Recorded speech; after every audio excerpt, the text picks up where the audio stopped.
l'évaluation de notre projet mis en œuvre de la campagne 30%.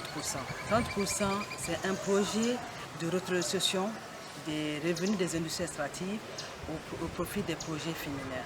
Vous savez, dans les secteurs où il y a les activités minières pétrolières, donc l'extraction, l'État reçoit des sociétés minières, reçoit des redevances et taxes.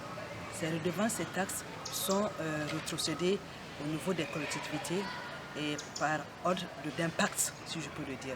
Et nous, notre mission en tant qu'AFSEN, c'est faire en sorte que les femmes de ces collectivités, de la communauté, puissent bénéficier de ces rétrocessions. En quoi faisant? En octroyant un minimum de 30% du montant global reçu au profit des projets des femmes.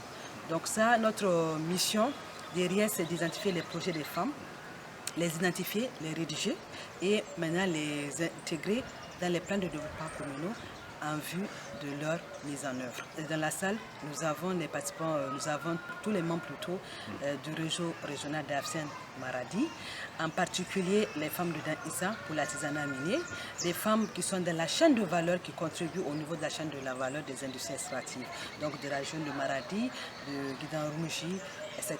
Et nous sommes accompagnés par notre partenaire de tous les jours, Oxfam, que nous remercions. Nous continuons à remercier depuis plus de 5 ans qui nous ont fait confiance pour pouvoir mener à bout notre mission et atteindre l'objectif définitif d'autonomisation des femmes dans les industries extractives. On a vu un changement au niveau de la commune parce que quand on est venu en octobre dernier pour faire l'information et de sensibilisation, d'informer les femmes qui nous sommes en tant que structure des femmes au niveau national, ayant déjà des antennes au niveau Agadez, Tillabéri, Difa, il y a plus de 5 ans. Aujourd'hui, nous venons de couvrir la zone de Maradi et Tawa il y a à peine 2 mois, comme je l'ai dit. L'avancée, c'est que depuis que nous sommes venus dans la zone de Maradi, les femmes se sont regroupées, elles ont créé leur groupement. L'AD Issa, que je remercie infiniment de faciliter et d'accompagner les femmes, ont eu leur arrêté de fonctionnement. Elles ont déjà créé. Lors de la mise en place de l'antenne, elles étaient fièrement de me présenter le bureau. Et ces bureaux, aujourd'hui, nous avons pris des représentantes, des leaders qui rentrent aujourd'hui dans le bureau régional.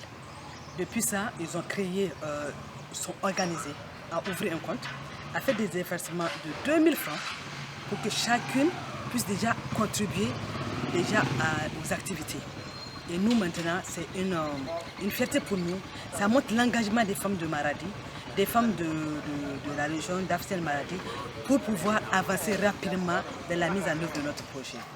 L'étape suivante aujourd'hui, pour nous, ce serait après cet atelier, discuter avec notre partenaire et voir d'autres aussi partenaires pour revenir ici, faire le partage d'expérience, les former, sensibiliser à comment utiliser l'artisanat minier tout en étant en sécurité, en travaillant bien et à faire l'activité, refermer, remettre le site en état, ce qu'on appelle le réaménagement, mais on va faire de manière artisanale. Ensuite, comment utiliser ces terres pour faire du maraîchage en vue de reconvertir ou de faire des activités temporaires en attendant de la remise en activité du secteur de l'orpaillage.